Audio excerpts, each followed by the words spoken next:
In the last few months of 2023, the notorious Kokong electricity fraud group in Southeast Asia was wiped out in one net, which had complex historical background, power game, and many deep-seated problems behind this event. Kokong is located in the first special district of Myanmar Shan State, north of China's Yunnan province. About 80% of the 140,000 people are of Chinese origin, mostly descendants of immigrants from the Ming dynasty.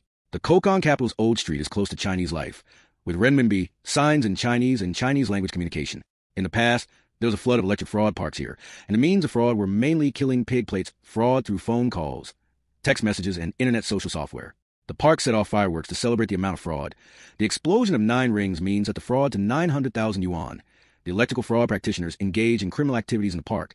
Many Chinese citizens were deceived at the park, suffering human treatment, and even Garo used for live organ trading. There's a historical evolution of northern Myanmar becoming a paradise of fraud. After independence in 1948, the first prime minister of Myanmar, practiced multi-party politics, but the country was unstable due to the large number of ethnic groups, various parties, and complex local forces. After General Ne Win staged a coup in 1962, ushering in an era of military dictatorship, Myanmar's economy gradually declined. During this period, the CPM became active and occupied the Kokong region in northern Burma with the tacit support of China. Due to China's limited resources at that time, its main aid targets were North Vietnam and Albania, and little support was given to the CPM. In order to raise military expenditure, the Communist Party of Myanmar developed opium cultivation in Kokong and established a drug production and drug trafficking industry chain, and then other warlords followed suit, forming the notorious drug Golden Triangle. In the early 21st century, Kokong Alliance leader Peng Jiaxing gave up the drug business and turned to gambling, turning Kokong into a gambling paradise for Chinese, and he was also known as the King of Kokong. However, in 2009, Peng Jiaxing's group imploded and fled to the mountains after the intervention of government forces.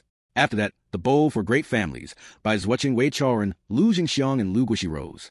They used to be Peng Jiaxing's men, relying on drugs, gambling, and other businesses to make a fortune.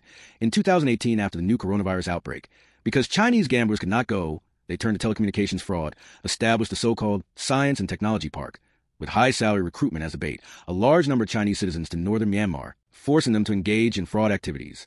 On October 27, 2023, the situation in Kokong suddenly changed, and the Kokong National Democratic Alliance Army, the National Liberation Army, and the Arakan Army jointly attacked the Myanmar government forces and local armed forces. Among them, the Kokong National Democratic Alliance is the strongest. The alliance, which until 2009 was a decisive ruling force, retreated to mountains to fight guerrilla warfare due to internal strife and divisions, and this time regained territory as a return to the homeland group. Surprisingly, they were well-armed in their fighting strength sword, seizing dozens of government positions in just a few weeks, blocking border checkpoints and roads, and besieging old markets. The reason for the improvement of the combat effectiveness of the Kokong Allied forces is related to the 1020 incident. In October 2023, a massacre took place in the Wuhu Mountain Manor area controlled by the Ming family.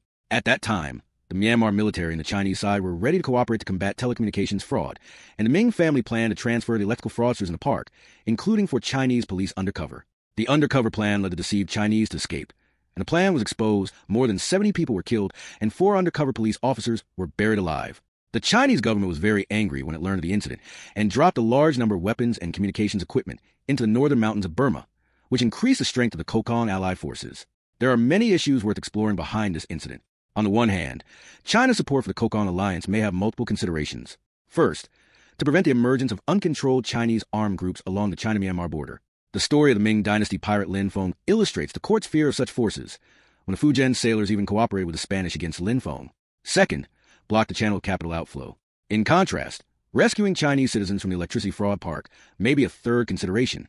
On the other hand, although the Guagang electric fraud group has been basically wiped out, there are still many questions to be solved. For example, some members of the 4 families move freely in China for reasons that are unclear, in addition to the northern Myanmar family, which other Chinese people are involved in the electricity fraud and live organ harvesting industry chain. After this incident, how will the political situation in Myanmar change?